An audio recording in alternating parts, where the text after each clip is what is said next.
Good afternoon, ladies and gentlemen, and welcome to Author's Corner, a creative writing group of students in the Mathematics and Science Academy at UTRGV. My name is Amy Frazier, a lecturer in the Department of Writing and Language Studies, who launched this program under the leadership of Dr. Wilma Smetter, Principal of MSA, along with the much appreciated assistance of Melissa Peña-Montes, MSA's Program Manager. After studying creative writing in Oxford, I applied my newly acquired skills to write and publish a novelette entitled Brujeria in South Texas, scheduled to be released this year in Amazon, Barnes & Noble, and other bookstore outlets in the U.S. and the U.K. Since its inception of Author's Corner at the onset of spring semester 2020, I mentored, coached, and instructed a dynamic group of students with a propensity to author intriguing stories. Everyone has a story to tell. The key element, paramount in creative writing, lies in the ability to tell a good story that comes from the heart, mind, and soul of the individual, whose uniqueness is tantamount to a person's fingerprints. No two stories are exact duplicates in its originality. Even a subtle change in a similar theme adds nuance and dimension to a story that yields unexpected outcomes and an element of surprise that often allows the characters to come alive, leading the author to explore a new direction he never imagined. Currently in our 5th consecutive semester, MSA students continue to produce entertaining short stories and fiction published in the Writer newspaper. We are so excited and honored to engage for the first time this semester as participants in UTRGV's Vaquero Radio. Thank you for this opportunity. We hope you enjoy hearing today's oral presentation. The spotlight shines on one of our talented students as Writing Warrior of the Week in Author's Corner. The Net by Rebecca Green. Never in her wildest dreams did she ever think they would look back at each other with nothing but the love or happiness they once shared, even though, now looking back on those fond memories, they were all lies. She felt fooled and slow-witted to have fallen over and over for his fabricated words, sewn to perfection so she wouldn't have thought for 1 second, but just believed like a toddler. As she danced through the halls of this forbidden home, nothing but hatred swept through her mind, which had been hanging onto a thread of love.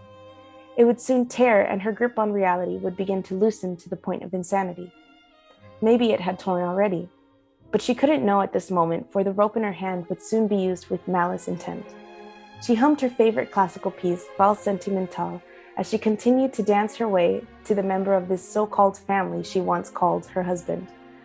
From the start, all she had ever done was love him in such a deep passion, and all for him to repay her in such a devious, cruel way.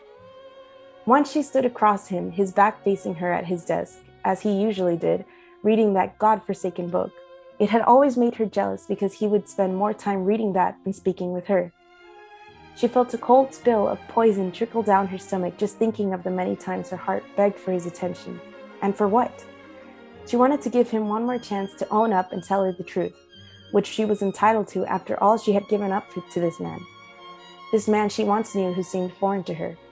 "My love," she said in her beautiful soft tone. "What is it, Arya?" His response sounded almost bothered, this provoking the grip of the rope in her hand to tighten.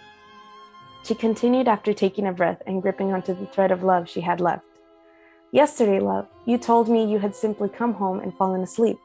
Are you sure nothing else was done?" His voice shifted. "Arya, honey," he said almost genuinely. "I'm sure that's what I did. What more do you expect me to do when you're not home?"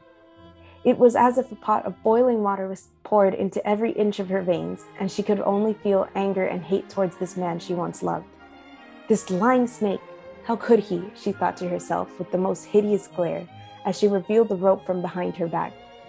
He dropped the book and backed up, knowing the unstable behavior patterns his partner carried, and got up from the desk chair and slowly backed away, saying, "Now, Arya, it's not what you think. You see, I came home and assumed, well, you wouldn't care." "Wouldn't care?" She cut him off. "Oh, you're about to see just how much I don't care." Before he knew it, he felt a wave of shame as he sat tied down to a chair in front of the TV. He knew it would be the end soon and began to sweat and beg through his eyes for forgiveness. "Last I checked, we left off on episode 36. Why does it say we are on the last season with the finished final episode? He had no words to say but to look down and sit in silence for betraying her in such an unforgettable way. Since you did this and lied, you will see my wrath and watch the whole rest of our series from beginning to the end, which you promised when we started it.